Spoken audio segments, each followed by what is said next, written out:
Hi everyone, it's me.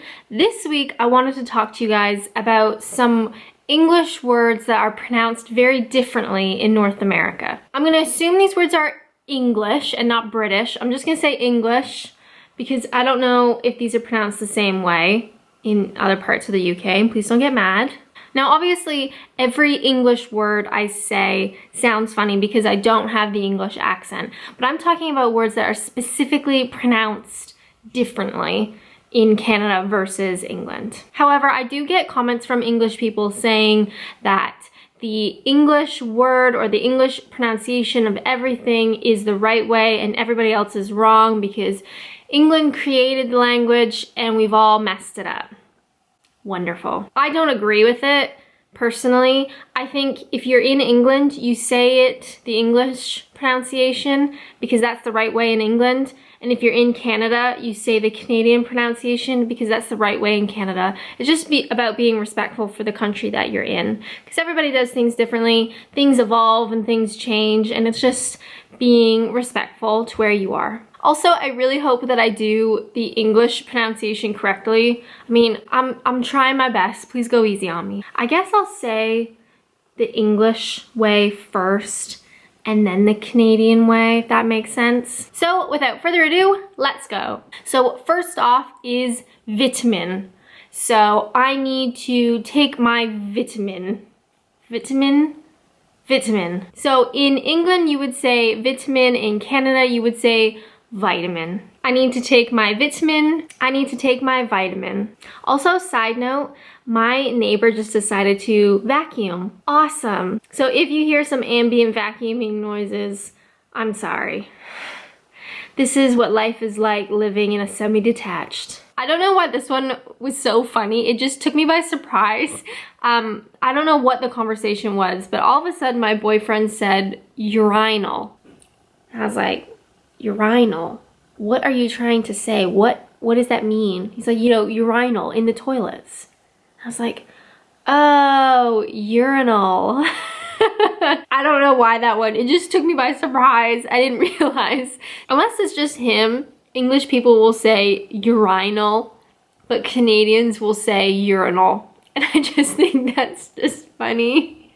Another one I found really interesting. I was watching TV and an advert or a commercial came on and it was Jennifer Aniston selling shampoo. And in the commercial, she's like, oh, strong and beautiful, blah, blah, blah, Pantene. And I was like, that's different. Because if you go to Canada and watch the same commercial or advert with Jennifer Aniston, she will say Pantene. Which I just find really fascinating that a brand is said differently. So England, it's Pantene, and Canada, it's Pantene. Why there's a difference, I don't know. I just think it's really fascinating that a brand can be said differently. Now, a really common one that people bring up is aluminium. Aluminium. I struggle with this one. So the English way, again, aluminium. But in Canada, we would say aluminum. Aluminium.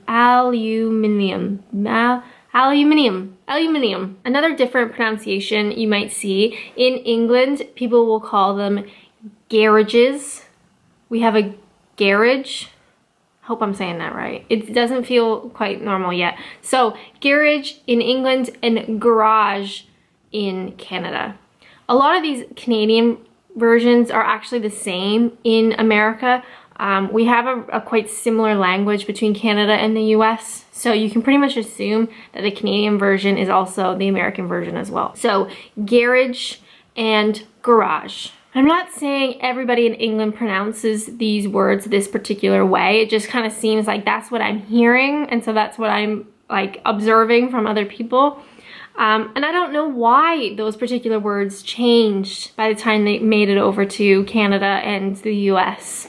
Because all the other words are the same. It's just the accent that's different. But these words are particularly changed. I don't know, it's weird. It's cool, but it's weird. A very topical one right now. We just got a lot of snow here in Kent, and a lot of the kids have the day off school to go sledging on their sledge. I hope I'm saying that one right. So in England, it's sledge. In Canada, it's sled. The spellings are different, so the English one has the GE at the end, so it makes sense to say sledge. You're pronouncing all the letters.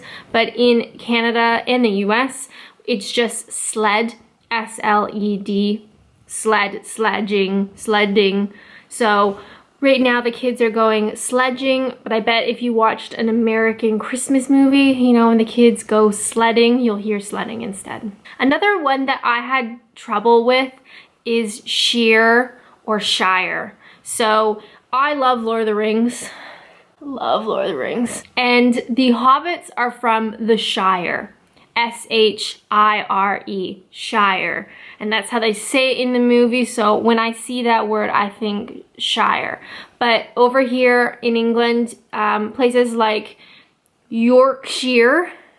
So my brain is telling me it's Yorkshire, but it's actually Yorkshire. And I hope I'm saying that properly. I know everything sounds different without the English accent, but I'm trying. So Yorkshire, Derbyshire, it looks like Shire, but it's sheer. So in Canada, it would be Shire, but I don't think we really have any place names like Yorkshire, so we don't really run into that. It's just because I watch Lord of the Rings and the Shire, sheer stuff, it gets confusing. Another one I've heard, in England, people tend to say privacy.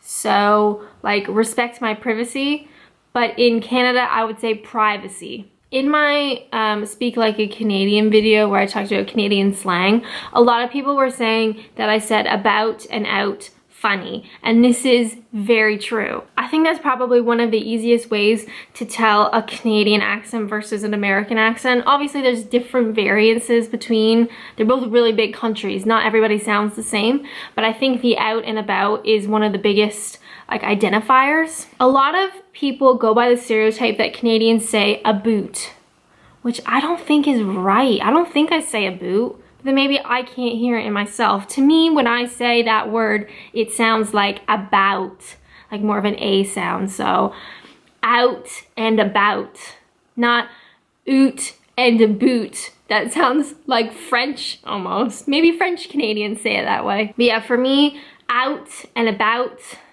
it's more of an A sound. So a phrase, I went out in the snow today for about 10 minutes. It was cold. And then rather than be out, I came in and thought I would do a video about pronunciation. So I don't hear the aboot sound, but I hear an about sound, an A sound. So those are some of the words that came to mind that are specifically different in pronunciation from England versus Canada.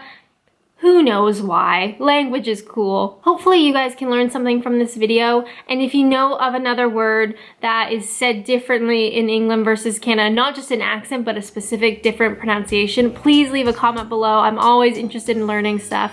But as always, thank you guys so much for watching, and until next time, bye!